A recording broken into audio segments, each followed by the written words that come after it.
Hello and welcome to today's immersive history streaming of DvG Conquering Giants. I'm Jerem. I'll be your host today.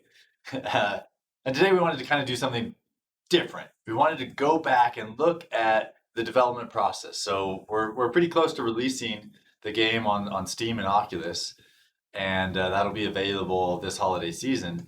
But we wanted to kind of take you back to the beginning. We've been working on this game for almost a year, and wanted to kind of show you where it all began. So I'm going to pop on the little headset and walk you through the genesis of almost the genesis. Tomorrow I'll show you a little bit more of a precursor to this, but this is how we designed the game, and this is how we kind of white boxed it all. So I'm just going to go ahead and put the leashes on just to play it safe. And here you can see the environment is pretty detailed. Now it's very simple, but this is just the main menu. So we did a number of different variations of the sling, and this is the one that I'm going to demonstrate today. And then we have standard movement and comfort movement. I'm going to do standard because I like to move. Here, I'll just go to the shooting range and kind of demonstrate. So this was the time thing, and we used to get very competitive in here amongst the developers to see how fast we could finish this level with 100% accuracy. So each time we would hit these targets, we would obviously get something. So here's a couple pro tips that we had at the beginning. All right, we're back after some technical difficulties. Apologies for that. The headset. Here's what happened. We had a bunch of beta testers come in right before this, and we switched a few things around so they could display on a different monitor. And anyway, we're always trying to play test and improve the game, and that's part of the process that we're going through today.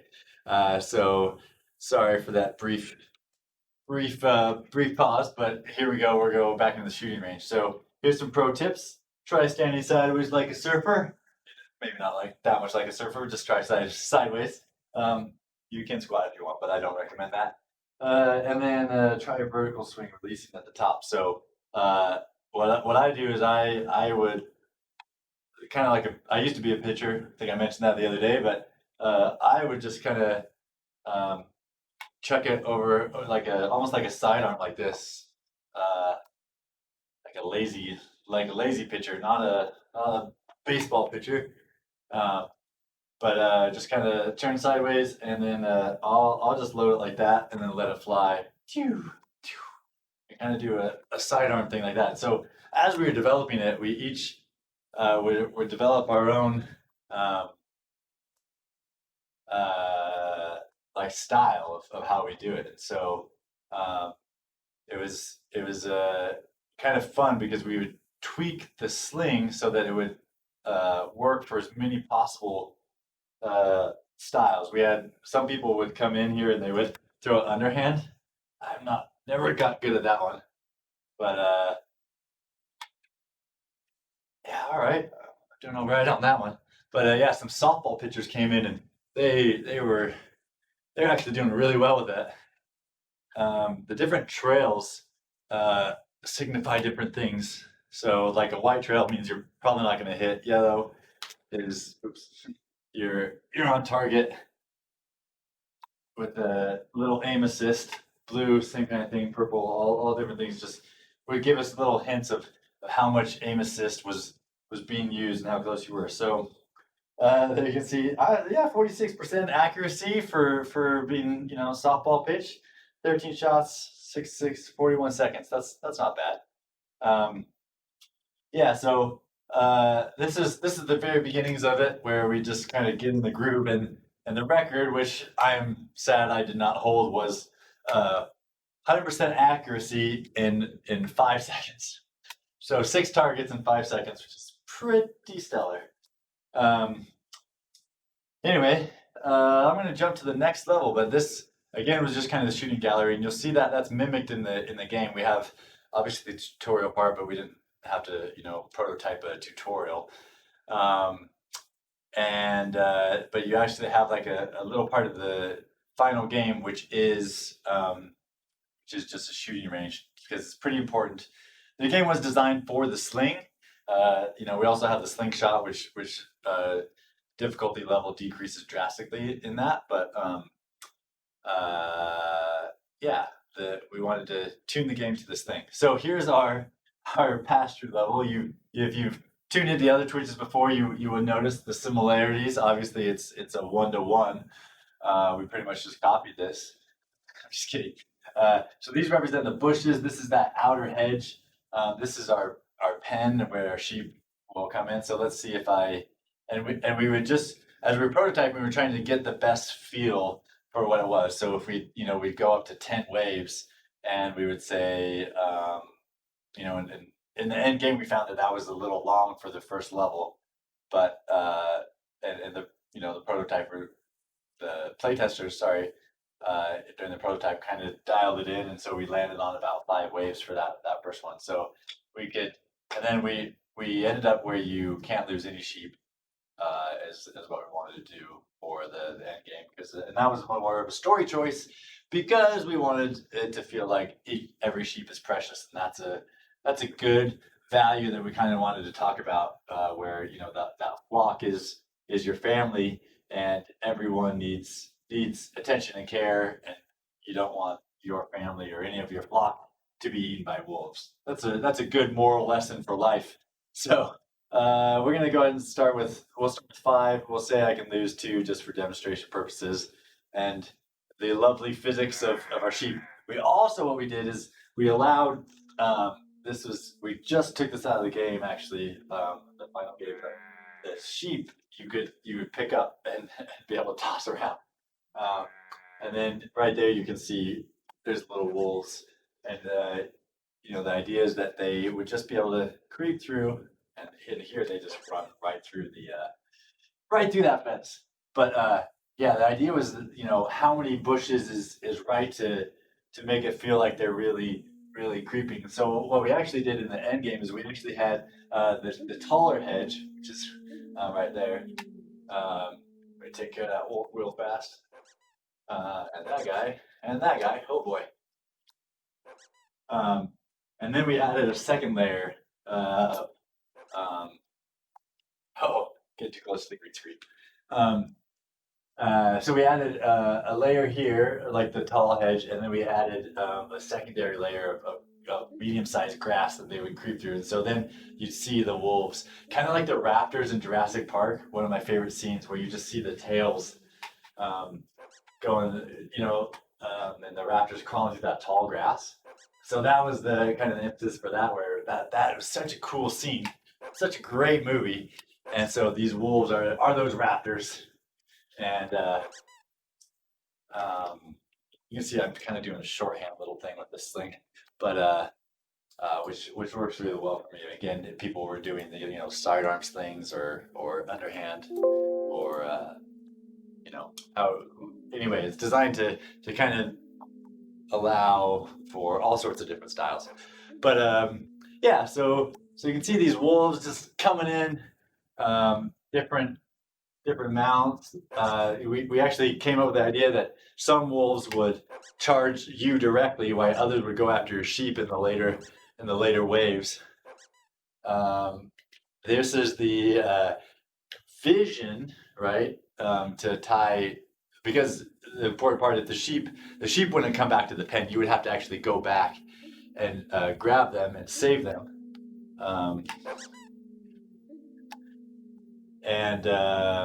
Yeah, that was part of it. So part of the vision was that the reason for the vision was we wanted to kind of give you a superpower, because it gets pretty hectic here, as you can see, with just tons of these guys just going nuts. You can see, I'll let that guy kind of go a little bit further with that sheep. Again, the running mechanism is something that we built in previous games and have had for actually a few years. And if he gets too far, he'll actually take my sheep and do it. But see, the sheep just sits out here. So if a wolf spawns, he just grab the little sheep and take him off. So I saved my sheep. I guess I Oh, I made it through the level. I can't remember how many waves I said, but there's the wind condition. I did it, saved all my sheep, and then there's a single one. So then it restarts, and so we can start to, starting sheep is 10, and you could lose 10 if we wanted to, but we'll just do a couple waves with this. Oh, the glorious the flying sheep. Again, not too worried about where they land in the final product, but I don't know. This was actually on frustrating days it's pretty rewarding to come in and just be able to chuck the sheep wherever you wanted.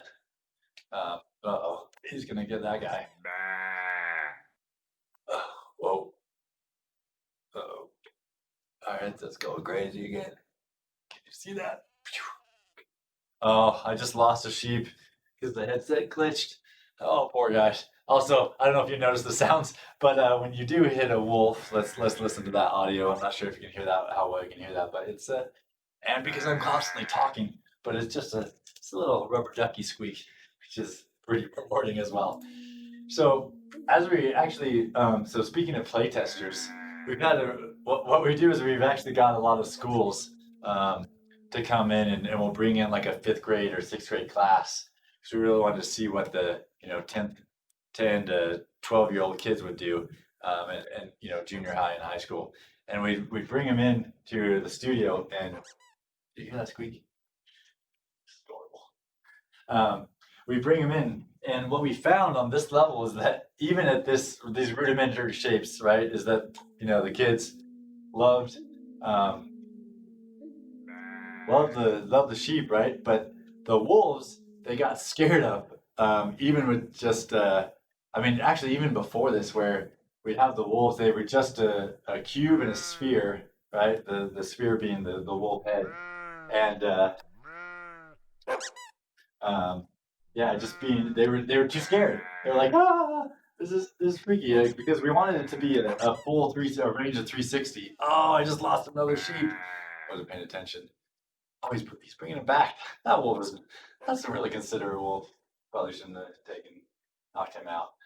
The rubber ducky. But just they were overwhelmed and having to look in 360. It was the feeling, not necessarily like the shape or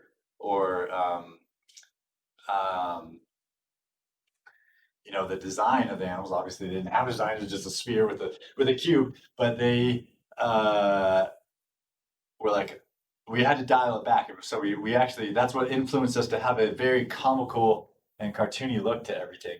So I'll show you the next level of the lion level. So this is obviously based, the game is based on the story of David versus Goliath, right? That underdog. And in that story, in Samuel, it talks about when David goes up to face Goliath, he says, well, I slew, a bear and I slew a lion. So, I could take this giant guy out, right? So having killed a lion and a bear, and then that's all it mentions. It's just a lion, but we're like,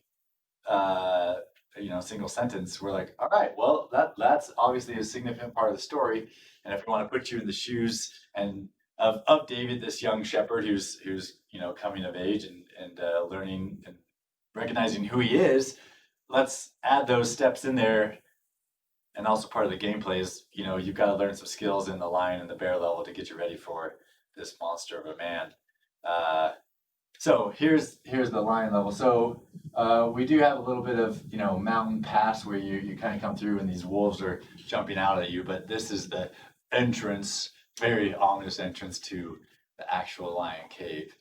So we'll just climb this hill, and the first thing you notice is these monster stalactites and stalagmites, just kind of decorating this cave. Sorry, and there's our lion in all of his intimidating, stalking me as I run around, this is where it definitely goes up a notch because this lion is actually pretty fast. So we'll just get this battle started with a little quick sling, and we realize I'm not sure how much you can hear, but he is roaring, causing this cave to collapse around us. Vents of gas are trapping us, and this is where we really wanted to make you aware of the dodge mechanic. And so we kind of hashed that at the beginning of the level in the prototype, or in the actual game. But here, that lion jumps and is actually pretty fast. So you actually have to be pretty quick with the sling, and it takes a level of mastery to get in there. And then he jumps and stalks you, and you just gotta run. Which is really intimidating because whenever you look behind you, he's always there. So you will see he'll start to jump, and whenever he jumps, it can actually kind of trap you in these vents. Oh, I got bit again. I'll try to get him before. Where does he go? Where'd he go? So as you can see, the further along in the level, the more maze-like it gets, the more the chances are that you lose that line as he pounces around, and the more, I'm not gonna win. And so, I died. That's really embarrassing. So yeah, we'll get that party started, but just by hitting him. Come here. Give me a little line. Actually, let me just check. Okay, good. So immediately once you hit him, he jumps up there, kind of retreats, and runs around. So it really, this is really fun. So what we wanted the player to learn in this level is the dodge mechanic. So he should jump at me sometime soon here. There's the tail, and this is just a flash of red. Then jump around. So if I just kind of hang out here, you can see I'm using the movement here. Little dodge to the right, or walk to the left, walk to the right.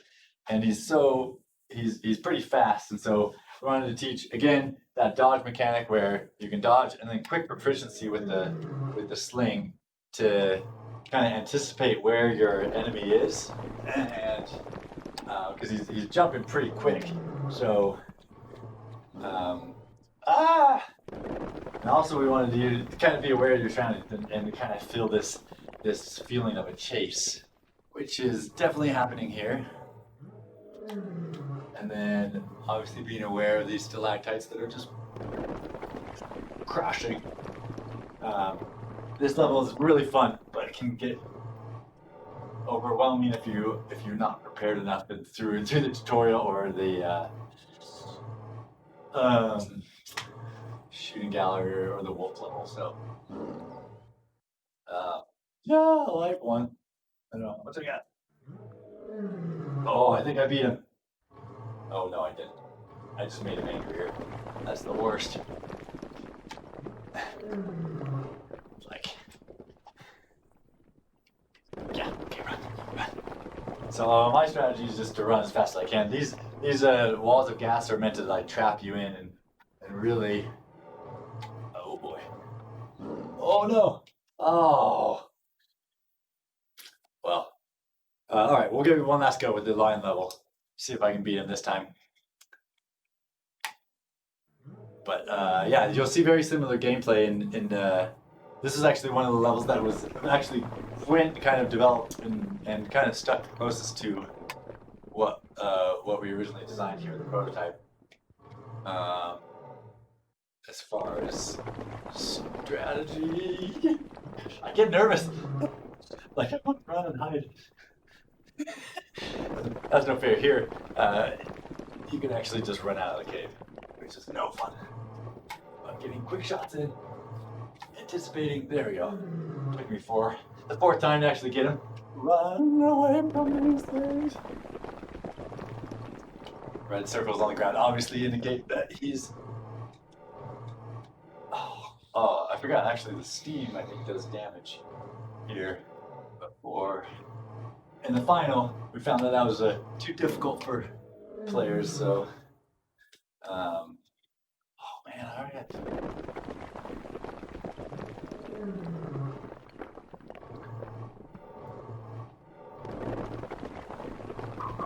Sorry, my heart's beating. I should check what my heart rate is right now. I don't know if you've ever been chased by a lion, but it's not the best experience. And if you have, I'm sorry. I don't mean to diminish that experience. Oh, victory! All right, so in fact, that one, yeah. So, oh, now I'm dead. Okay, that was a little suicide mission at the end there with the gas vents. Okay, so last thing I want to cover today and just kind of go over is the bear level.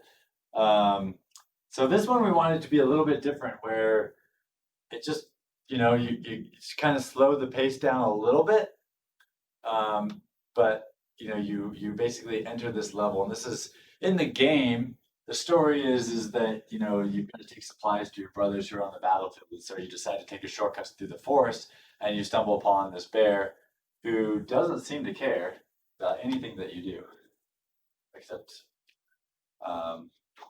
right here, if I get within a certain distance, he does hurt me. But you kind of sit here and you hit him. I feel like I'm giving away too much, so it's all right. You'll figure it out in the game, or maybe you'll forget. But you hit the bear and he doesn't really react and doesn't really care. But you also can't get past him. This is blocked. So you got to try to figure out a way to progress, because obviously your brothers need the supply. They need bandages. They need food. Need weapons. All that stuff, because those enemies are bait. I triggered the wolf there. Anyway, come to find out, the way to battle this guy is using the environment. Sometimes enemies are just too strong, too fast to slug it out with them, so you got to come up with a different way and kind of be a little bit more clever. So these are just a bunch of, I already lost life. This bear is pretty tough. You'll see, actually, I'll go on the backwards and just run away from these guys going backwards. The sling is meant to be a long-range weapon, obviously, and so it's easiest if you have your space. And so that's part of the backwards movement. If you wanted to backpedal to get a little bit of space and then attack. But again, I think I was talking about that yesterday or the day before, where the sling. Let's see if there's any more around the corner. Nope. All right, I'm clear. So, again, we come out, and the bear, who now has noticed me, is starting to chuck these. I think they're beach balls.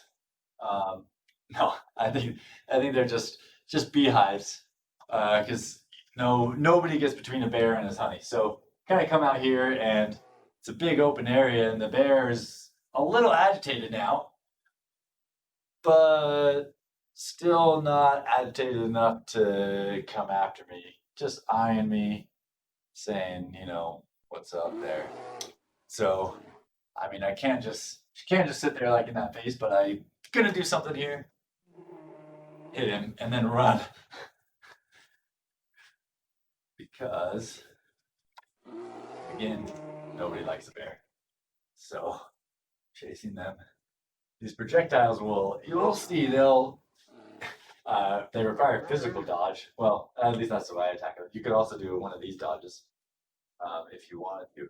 But now that bear's those yellow prisms there, those rectangles are actually, that's fire. So this represents a tree falling, and now raising the stakes just a little bit is the bear has knocked over a tree, which knocked over a lantern, which caused a fire, which now means I've got fire to deal with and an angry bear. That's, I don't know, do you ever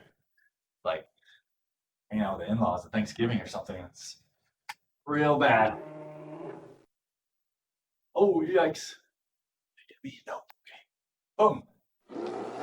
So I've kind of got I kind of know what to do now. Is that these little beehives up above are kind of the target, which agitate the bear. The bees get him, and then yeah. Okay. Now some of my best friends, the red wolves, a little bit meaner. try it. No.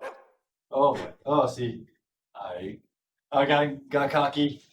All right, take that. So, there we go. Pumping my hands again. Just I'm sure there's something in these bushes here. Need to get some space because these guys are mean. I'm gonna try to run up this hill. See if I can get a little bit more space. And it's a little bit harder because you gotta bump your hand a little bit. You get up the hill. We actually eliminated the hill because run didn't feel like it was this grand entrance, but doing so made it a little bit extra work to pump your hands up a hill, and we don't want to have to do extra work. Sorry. So this is the final phase here with the bear level. He's just angry. He's gonna be chucking stuff all over the place, and with one life, I probably won't be able to beat him. In the final game, I mean, I feel like I'm just revealing too much, but he chucks stuff frequently, just like this, but they're different shapes, so they require different dodges, oh boy. So yeah, we'll just play this out a little bit, and then I'll see how far I can get with one life. But you can see there's just subtle sounds. The tree knocks the tree over. Boom. More fire.